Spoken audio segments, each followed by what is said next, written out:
Vou falar como que funciona, por que que eu cheguei nessa profissão onde eu tô, e aí a gente vai falar um pouco sobre autossabotagem e depois eu vou abrir para perguntas. Então vamos fazer mais ou menos uns 40 minutos, e depois a gente deixa aberto. Não sei se vocês têm tempo aqui depois para fazer alguma coisa, e aí a gente estende conforme vocês quiserem, tá bom? Eu não tenho muito horário, muito cronograma não.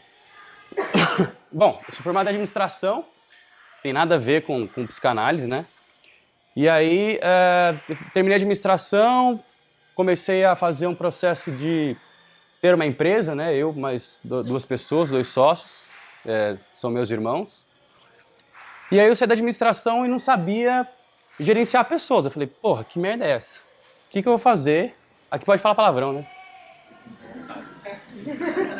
Falei, porra, que merda é essa aqui que eu não sei gerenciar pessoas? E você vê, no geral, em qualquer profissão que você vai, você tem que gerenciar pessoas, né? Medicina também, a mesma coisa. Você vai gerenciar, sei lá, a equipe de enfermagem, de certa forma. Você vai gerenciar o pessoal que está ali, né, coordenando. Se você for fazer cirurgia, você deve gerenciar a equipe de cirurgia ali também. Mas beleza, como é que a gente faz para fazer isso, né? Para lidar com o ser humano? E aí eu falei, bom, esse é o meu grande desafio, então eu vou procurar fazer alguns cursos. Fiz alguns cursos, fiz cursos de liderança, fiz curso de neurolinguística, fiz vários cursos, cara, e nada dava certo. Nada dava certo. Eu falava, porra, eu preciso achar uma saída para mim. E aí fui para um curso de gestão de empresas. Na verdade, onde só dono de empresa podia fazer, só dono de empresa porque não era regulamentado pelo MEC. Então, tinha várias matérias, nada conexo uma com a outra, por isso que não era regulamentado. E no último módulo era o módulo de psicanálise, né? Eu falei, porra, tem uma luz no fim do túnel pra mim. Na época, tava bem apertado pra mim, no sentido emocional mesmo, né? Tava me auto-sabotando, vamos dizer assim. Não tava em relacionamentos legais, minha empresa não tava indo bem, eu tava tomando medicação controlada e não sabia o que fazer, mas ali eu comecei a ver uma pontinha pra eu me deslanchar, né? E ao mesmo tempo de conseguir gerenciar as pessoas que estavam ali junto comigo. Hoje a minha empresa tem 42 colaboradores, é uma rede de franquia que a gente tem 3 franquias, né? E eu precisava controlar essa galera, mas ao mesmo tempo eu precisava me controlar. E aí foi onde eu vi a ponta ali. E aí, como eu vi a psicanálise ali, eu vi uma saída e fui procurar fazer. Então eu fui para uma escola, achei uma escola bacana que tinha uma certa coerência com aquilo que eu acreditava, né? E que me dava um respaldo legal. E aí eu fiz 3 anos e meio de psicanálise. A psicanálise não é uma profissão regulamentada, né? Ela é um curso livre, então qualquer um pode exercer, se vocês quiserem também, depois. Qualquer um que tiver uma faculdade pode exercer, né? A parte de psicanálise, diferente de psicologia. Tá bom, e psicanálise a gente não pode... Vocês que vão para a área de psiquiatria, tem alguém que tá afim aqui de ir para a área de psiquiatria? Beleza. Eu tenho um amigo que estudou, que fez medicina, e provavelmente ele falou que alguma coisa de Freud você vai ver lá sobre a área de psiquiatria. E a gente não pode falar de psicanálise sem falar de inconsciente, porque se a gente falar de inconsciente, se a gente não falar de inconsciente, a gente está jogando todo fora a teoria de Freud, né? E provavelmente vocês já viram que 95% dessa proporção, né? 95% é inconsciente e 5% ele é consciente, né? Então quem que manda nessa porra toda aí? É o inconsciente. Freud fazia uma analogia muito interessante de que era a mesma coisa que eu querer colocar um oceano dentro de uma casquinha de noz, né? A pressão é tão grande do inconsciente que a gente não consegue lidar. E, voltando um pouco, esses cursos, por exemplo, que eu fiz de liderança, esses cursos motivacionais que a gente vê por aí, eu sou um grande crítico em relação a isso, porque eles trabalham muito o campo consciente, né?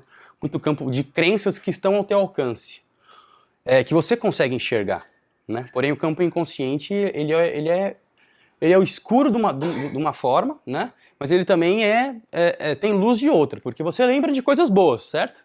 Mas de traumas pontuais, que às vezes são agudos, a gente não lembra. E por que eu sou um grande questionador? Porque se eu perguntar aqui, quem quer se fuder aqui hoje? Ninguém tá afim de se fuder, né? É o campo consciente. Se eu perguntar, quem tá afim de ter um relacionamento ruim aqui? Levanta a mão. Apanhar? Ninguém. Mas por que isso acontece? Por que que dentro de relacionamentos, às vezes a gente se sabota? Porque às vezes dentro de parte financeira, até a gente vê cursos de prosperidade financeira, tem pessoas que fazem e dão grandes promessas de você fazer, venha para o curso da mente milionária e no final de semana você vai conseguir triplicar o teu negócio. Aí você fala, porra, caralho, meditar e o negócio funcionou, né? Física quântica é a mesma coisa, tem várias coisas aí, né? Elas têm coerência, mas tem até uma mulher aí bem famosa da física quântica que ela promete que em 21 dias ela vai sanar todos os teus problemas desde a tua infância até agora. Porra, velho, se eu demorei 40 anos aqui pra viver em 21 dias, irmão, vamos fazer umas merda aí que depois em 21 dias eu conserto o que eu tô fazendo, né? Então, não tem como a gente falar, de novo, de psicanálise se não falar de inconsciente. O inconsciente, ele traz todas as suas memórias desde lá do seu marco zero, desde quando você foi fecundado. Para quem acredita em outras religiões, a gente traz alguns arcaicos de outras vidas. Para quem não acredita, a gente traz aí, tem alguns estudos que mostram que a gente carrega prints emocionais no nosso DNA, né? Então a gente, quando é fecundado lá com o pai e a mãe, chegou lá os dois, então a gente carrega essas duas bombas aí, né? Porque nosso pai e nossa mãe têm esses históricos. Beleza, então desde o marco zero a gente lembra disso. E a gente vai tendo a formação do nosso ego, né? E quando criança, a gente não tem muita percepção das coisas que vão acontecendo. Eu sempre dou um exemplo que eu acho que elucida bastante, que é o seguinte. Vamos supor que estamos nós aqui, vocês estão viajando, pegam uma dupla aí, vocês estão viajando, e vocês estão levando uma criança de 2, 3 anos no banco de trás. Vamos dizer que vocês estão indo pra praia. E aí na praia, de repente, ali na curva, vocês batem o carro. Você bateu o carro, o que nós, adultos, vamos fazer? A gente vai falar assim, bom, beleza, não aconteceu nada, estourou o airbag, fulano tá bem, ciclano tá bem, beleza, a criança lá atrás tá bem, vamos ligar pro seguro, acionar, resolver o BO e acabou. Só que a gente olha para trás, o que está acontecendo com a criança? Chorando. Porque a criança não tem razão sobre o que acontece. A criança não consegue razonar sobre o processo. Ela não consegue perceber que, putz, ali tem um conflito. Como é que eu vou resolver esse conflito? Todas as neuroses, elas são familiares. Por quê? Porque foi a primeira relação de afeto, de amor e de ódio, vamos dizer assim, de agressividade e de construção de amor que você teve ali. Então você não vai conseguir saber razonar, tipo, não, velho, tranquilão. Com 2 anos lá, os pais tretando, beleza, cara, vocês estão brigando aí, porque não dá pra saber. Ele não consegue ter essa formação, essa informação e essa razão sobre. Muitos questionam a teoria de Freud porque falam assim, porra, é tudo voltado pra pai e pra mãe? Lógico, quem foi a pessoa que construiu o teu ego, né? A pessoa que estava lá. E pai e mãe, não é pai e mãe às vezes biológico, pai e mãe é aquele que cuida, são os parentais, às vezes um avô, um tio, uma avó, uma tia pode representar esses parentais, né? Então ele foi incutindo, é como se a gente nascesse um pendrive zerado. E aí eu vou incutindo na formação do meu ego todos os valores e todas as crenças e todos os comportamentos que a gente vai recebendo dos nossos parentais. Porque uma coisa é falar, a gente não aprende pelo falar o que os nossos parentais falam. A gente aprende pelo que eles mostram pra nós. Um exemplo simples é assim: não mente, meu filho. Não mente, meu filho. Não mente, meu filho. Não mente, meu filho. Aí quando toca o telefone, fala assim: oi, tia, tudo bem? Aí a mãe, ela tudo... Ou seja, o que você introjetou ali? O que você... Pode mentir?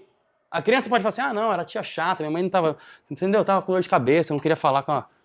Não vai, o que você vai introjetar é o ato de mentir. Fala, porra, minha mãe, que me criou, meu pai, que mostrou pra mim que o negócio ali, a vida é essa, eu não vou mentir, velho? Lógico que eu vou. Então a gente começa primeiro a estabelecer essas relações de construção de ego no seguinte fato. Primeiro, a gente nasce e a gente não tem a percepção de ter um mundo externo. Eu não tenho a percepção de que, a criança não tem a percepção de que, opa, nasci da barriga da minha mãe, tá ali o meu pai, minha mãe, médico, tranquilo, beleza? Não tem essa percepção. Ela acha que ela é onipotente, ela é um negócio só. E aí ela começa a perceber que quando ela, de forma instintiva, falta alguma coisa para ela, por exemplo, leite materno, ela começa a chorar. Porque é instintivo. E aí, quando ela chora, ela recebe o leite. Então ela vai tendo esse processo. Fala, poxa, se eu chorei, estou recebendo leite, então é a forma que eu me sinto amada dessa forma. Então eu vou começar a chorar para receber a minha homeostase, né? Porque depois que ele mama, todo nenê depois que mama, ele fica homeostase e dorme. Porque a função do nenê nos primeiros meses é cagar, comer e dormir. Não tem essa. Então ele começa a entender isso aí, esse processo. E aí depois, numa segunda etapa, a gente começa a ter um descolamento dessa onipotência. Que é eu chegar e fazer o seguinte, a gente perceber que fala assim, poxa, agora eu percebo que tem um pai e uma mãe aqui, que tem um parental, que tem alguém me criando. Então, o que eu preciso fazer para receber o amor desses caras? Para a proteção desse cara? O que eu preciso fazer? Porque se a gente for lá, uma outra teoria, as teorias vão se linkando. Se a gente for para outra teoria, por exemplo, pirâmide de Maslow, quem conhece Maslow aqui? Maslow fala que a gente tem 5 necessidades básicas, e a primeira necessidade é fisiológica. Sexo, fazer xixi, cocô, se alimentar. A segunda parte, depois que a gente parte para isso, é a parte de segurança e reconhecimento. Todo mundo que gosta de ser seguro, gosta de estar seguro, gosta de reconhecimento. Então, nessa parte que ele fala assim, poxa, eu estou perdendo meu amor, estou perdendo minha provisão narcísica sobre, estou perdendo minha segurança, meu reconhecimento. Então, o que eu vou fazer? Vou começar a me moldar conforme eu vejo os meus pais se movimentando. Então, se eles fazem uma coisa e eu assimilo que aquela coisa é positiva, eu vou reproduzir aquilo para eu receber o aplauso e o reconhecimento. Porque a gente é criado pelo pode ou pelo não pode? Pelo não pode. Não coloca o dedo aí, tira daí, sai daí, não faz isso, não faz aquilo, não vai, falei pra você emprestar, não vai, né? A gente é sempre criado sendo cerceado. A gente é sempre criado sendo cerceado. Nunca é criado, falando assim, vai lá, filhão, destrói aquilo que você quer destruir. Não, vai, arrebenta aquilo. Não é, né? É sempre criado pelo não pode. Então a gente vai moldando a nossa personalidade aí. Quer dizer, eu vou começar a fazer aquilo que essas pessoas externas a mim estão fazendo, que elas consideram positivo, porque se eu fizer fora disso, eu vou receber um não pode. E aí meu amor vai embora, né? A minha provisão de segurança vai embora. Então eu vou começar a me identificar. Então por isso que às vezes eu vejo que é normal, às vezes, ter briga dentro de relacionamento, porque meus pais tiveram briga. Aí, às vezes, eu vejo que é normal, por exemplo, meu pai bater na minha mãe, ou minha mãe bater no meu pai. Eu começo a introjetar isso, né? Por mais que a gente não queira, né? Depois, num segundo momento, quando a gente começa a formar os valores, porque o que forma primeiro é a nossa personalidade, depois vem os valores, né? O caráter.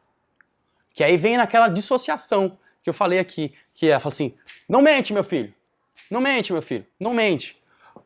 O que a gente introjetou ali como valor?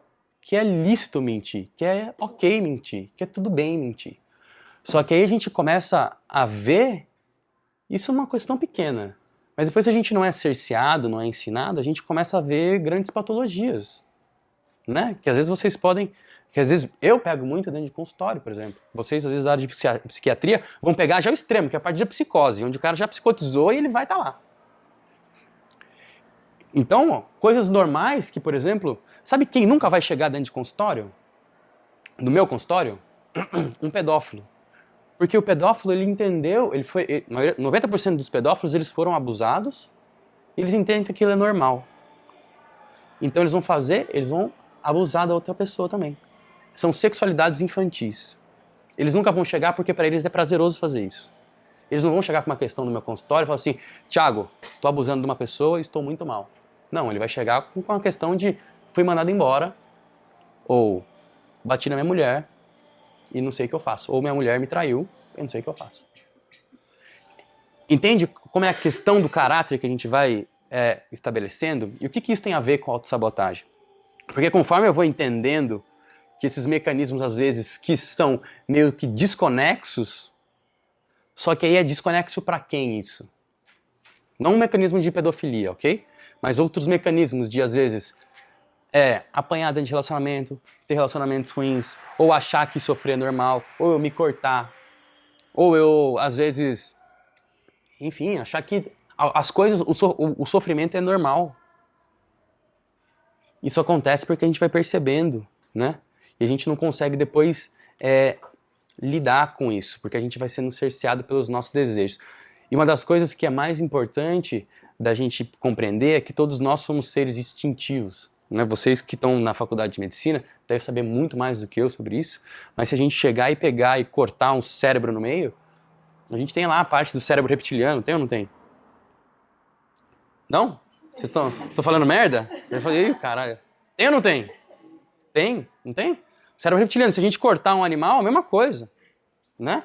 Então, a informação quando a gente chega e bate lá, e ela é instintiva. E eu não quero saber se aquela pessoa fez bem ou fez mal pra mim, eu só quero reagir perante aquilo, né? As nossas primeiras reações são sempre instintivas. Só que a gente vai sendo cerceado, primeiro, pelos nossos pais, e segundo, pela sociedade. Porque são impostos padrões sociais. Isso todo mundo tá careca de saber, mas é batata, é fato, é clichê chegar dentro de consultório e falar assim, casei, não sei porque eu casei. Tô no relacionamento, não sei porque eu não consigo terminar. Tô nesse trabalho, não sei porque eu consigo sair, não sei porque eu não consigo sair dele. Fiz uma faculdade porque me falaram pra fazer. Pra agradar tal fulano, pra agradar ciclano. Por que não consegue se desvincular isso, será? Porque dentro da construção, voltando lá, dentro da construção do nosso ego, como a gente estabeleceu esse vínculo muito forte dentro de criação dos nossos parentais, às vezes a gente acha que a única forma da gente conseguir seguir aquele caminho é indo. É deixando a vida me levar e não consegue quebrar essas situações. Mas por que não consegue quebrar a situação? E como é que a gente pode perceber que às vezes a gente está num movimento onde a gente não gostaria de estar? E como é que a gente faz para mudar? Porque muitas das vezes as pessoas falam assim, pô, Thiago, beleza. Como é que a gente faz para mudar isso, então? Porque se é 95% consciente, como é que eu faço para mudar isso? Como é que eu faço para identificar? O nosso inconsciente, ele é sábio, ele sempre procura a cura. Sempre. Uma das coisas que a gente tem que perceber são os ciclos que a vida nos coloca. Se eu tô sempre em relacionamentos ruins, se eu tô entrando e saindo de relacionamento à torta direita. Quem aqui não consegue ficar solteiro uma semana? Já viram aquelas pessoas? Terminou o relacionamento, dá uma semana a pessoa, velho, fina, passando ali de boa, não aconteceu nada, meu. Dá 15 dias, pegou uma pessoa, tá namorando. Tá ali. Tá ali, ó. Qual o nível de carência de uma pessoa dessa? Alta ou baixa? O que você acha? Altíssima. Não consegue nem ficar com ela mesma. Aí quer que o outro dê conta. Aí fala assim, ai, amor, não vai embora. Que você for embora, vai... Então, por exemplo, ciclos são bons padrões pra gente começar a se perceber. Ciclos de relacionamento, ciclos de sofrimento. E às vezes os ciclos eles são mascarados, nem sempre eles precisam ser, por exemplo, em relacionamento. Não é porque às vezes meus pais tiveram relacionamentos mais ou menos que eu vou ter relacionamentos mais ou menos. Mas às vezes o sofrimento que eu tive ali em ver aquele relacionamento eu posso colocar para outro lugar. Eu vou até dar um exemplo recente de uma paciente que entrou dentro de consultório. Tem um mês que ela tá lá e ela falou assim, eu não consigo sair do meu trabalho. Eu gosto de ir lá, estou tendo síndrome do pânico. Dentro do meu trabalho eu não consigo ficar bem. Eu entro lá, dá meia hora, já começa a me dar taquicardia, começa a suar frio, e eu não sei o que é. Beleza, investigando a vida dela, tá sabotando ou não tá, essa pessoa? Porque ela tá lá, tá 6 meses lá, 6 meses tá 2 anos na empresa, mas tá 6 meses nesse negócio. Você perguntar pra ela, você quer estar lá? Você quer esse sintoma pra você? Ela fala, lógico que não. Mas por que você tá lá? E nem ela sabe. Nem ela sabe que ela tá lá. Eu tô lá porque porque tem que trabalhar. Não, mas qual que é o real motivo? De novo, lembra do 5% consciente? Ela quer esse sintoma? Não quer, mas por que ela não consegue sair dessa porra? Deixa eu perguntar de novo aqui. Alguém quer trabalhar ganhando 15 pau no mês, tendo crise de ansiedade? Alguém quer? Suando frio? Trancando? Alguém quer trabalhar? Ninguém quer trabalhar. Mas por que continua? Essa mulher continua lá. O pai dela tinha depressão, tem depressão até hoje, desde os 17 anos o pai dela tem. A mãe dela casou, o cara não deu conta, o primeiro filho era autista, segunda filha era ela. E aí a mãe teve que separar do pai, porque, na verdade não, minto. Ela fez os pais se separarem quando eu tinha 7 anos.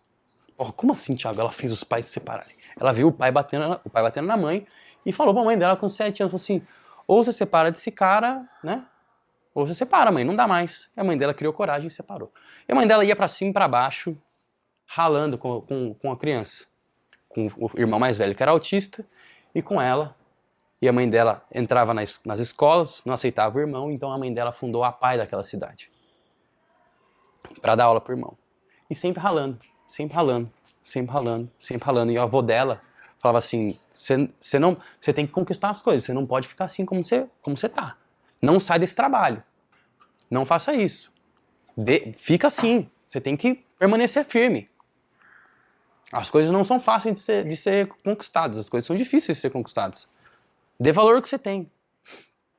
Muitas pessoas não têm. E você tem, presta atenção. O que ela estava introjetando ali? O que ela introjetou, a gente fazendo uma análise? De novo, ela não queria aquilo lá. Mas ela estava se auto-sabotando no trabalho porque o índice de sofrimento dela, quer dizer, a compensação de ter algum ganho tinha que ser sempre sofrimento. Entendeu? A mãe conseguiu a base do sofrimento. O vô conseguiu a base do sofrimento. O relacionamento dela com o namorado atual era ok. É saudável. Mas o que ela introjetou? Que tinha que ter sofrimento para ter ganho. Para ter reconhecimento, eu tenho que ter sofrimento. Mas a gente falando parece ser simples, né? E aí ela veio repetindo, porque ela tinha 4 relacionamentos abusivos, onde os caras meio que batiam nela, agressivamente. Um enforcou ela e ela falou, bom, não quero mais. Só que ela achou um cara que era legal. Mas o que ela fez? Ela transferiu esse sofrimento pra ter amor tem que ter sofrimento, pra onde? O trabalho. Porque todos os outros trabalhos dela não tinham isso. Ela era, de certa forma, feliz no trabalho. Mas os relacionamentos não. Aí o que ela fez? Ela achou um trabalho legal, mas ela ainda tinha aquela compensação de para eu ser feliz eu tenho que sofrer. Então, já que no relacionamento estava ok, ela arrumou outra fonte para sofrer. Olha o ciclo se repetindo. Não necessariamente dentro de relacionamento. Então, uma boa forma da gente perceber como a gente tá, são os ciclos que a gente tem. São os ciclos que a gente se coloca. São os ciclos que a gente faz os movimentos que a gente faz dentro da nossa vida. Né? Por isso que eu falo que o inconsciente ele procura a cura. Porque ele vai dar para nós algum tipo de sinal. Os ciclos são alguns sinais. Sintomas são alguns sinais. E talvez a gente possa entrar num embate do que vocês acreditem e do que eu acredito. Eu não quero que a gente entre nesse embate aqui. Freud falava que toda doença tem um gatilho emocional. Lógico, com uma componente genética. Dentro da teoria que ele falava é que, por exemplo, se a gente tem uma base 100, se a gente tem 20% de genética, vamos pegar minha família. Eu tenho um tio que é esquizofrênico. Então vamos supor que eu tenha 20% de esquizofrenia. Certo? Teoria. Se eu for emocionalmente não lidando com as minhas frustrações, com as minhas mágoas, com as minhas culpas, com as coisas que eu tive dentro do meu processo de vida, se eu não for resolvendo isso, se eu for deixando acumular isso aí a conta-gotas, a hora que chegar no 100%, vai estourar meu gatilho genético. Entende? Essa é a teoria de Freud. Se está certo ou se está errado, mas essa é a teoria dele. Ok? Não vamos colocar isso em xeque. Então os sintomas são grandes ciclos para a gente perceber. Né? A gente pode pegar alguns estudos aí de pessoas bem recentes, uma que eu gosto muito, que até vocês, se quiserem, podem pesquisar, que é uma mulher que chama Cristina Cairo. Ela estudou a medicina desde a antiguidade e foi mostrando os sintomas, e ela coloca que cada sintoma tem uma representação, né? Cada parte do nosso corpo tem uma representação simbólica e de sintomas. Enfim, então isso é uma outra forma da gente começar também a perceber quais são os ciclos que acontecem dentro da nossa vida, né? Então, dessa constituição voltando lá, dessa constituição de ego, de como a gente é formado, a gente vai começar a ter, vamos supor que cada um tem um filtro aqui pela constituição que você teve de formação dos teus parentais, e a partir daí você pode mudar uma coisa ou outra. Você até pode falar assim, o que eu aprendi não foi tão legal assim, foda-se, eu não quero. Isso eu não quero pra mim, eu vou constituir o meu. Só que como essas pessoas que me deram a parte de segurança, de reconhecimento e de apoio emocional, a gente fica enraizada nelas, a gente fica encralacrada mesmo, como se de forma inconsciente, se eu quebrar isso, eu vou estar deixando de ter o reconhecimento e a segurança do meu parental, daquelas pessoas da minha família. Às vezes, se eu deixar de ter uma profissão diferente, às vezes, se eu deixar de ter... Às vezes, se eu assumir, às vezes, a minha homossexualidade, eu vou estar deixando ali de cumprir um papel, um padrão de família, um papel social. Às vezes, se eu assumir a minha bissexualidade... A teoria de Freud é muito interessante porque parte de dois princípios, né? Dois princípios instintivos muito fortes, que é a agressividade e a sexualidade. Se a gente for falar hoje aqui em sexualidade, por mais que estamos no século XXI, em tempos modernos, ainda é um grande tabu. Ainda é um grande tabu isso, né? Jung fez uma pesquisa de que, para a gente ver o quão forte isso é, né? Fez uma pesquisa dentro de tribos indígenas, de que nas tribos indígenas não há neurose. Porque dentro das tribos, a sexualidade, ela é ok. Porque a hora que ele dorme na oca, tá o pai e a mãe transando e eles veem aquilo lá, é natural para eles. A hora que eles saem na floresta, tá o elefante, a elefoa transando. Entende? Então, para eles é natural isso. Eles não têm essa questão. Não tem neurose. Eles podem ter outras doenças que são aí genéticas, mas essas principais questões não existem. Então, a gente não pode deixar de falar em autossabotagem se a gente também não falar de alguns mecanismos de defesa, porque o ego não gosta de lidar com contrariedade. De forma alguma, ninguém gosta aqui. Se alguém chegar e tiver lá, hoje, se alguém tiver uma prova aqui hoje, chegou um professor e falar assim, como é que se chama? Edua? Ettore. O professor chega e fala assim, porra, Ettore, que bosta, hein? De prova que isso aqui. Estudou não, porra? Agradável ou desagradável? Desagradável. Como é que você chama? Amanda. Se alguém chegar pra você na balada e falar assim, ó, caralho, Amanda, você é gata pra caramba, hein? Bonita. Gostei de você. Parabéns. Legal. Dá um chaveco que você gostar, beleza? E for agradável pra você. Não vamos entrar na questão do feminismo aqui não, tá? É agradável ou desagradável? Depende, mas desagradável também. Desagradável? Se um cara que você gosta. Agradável.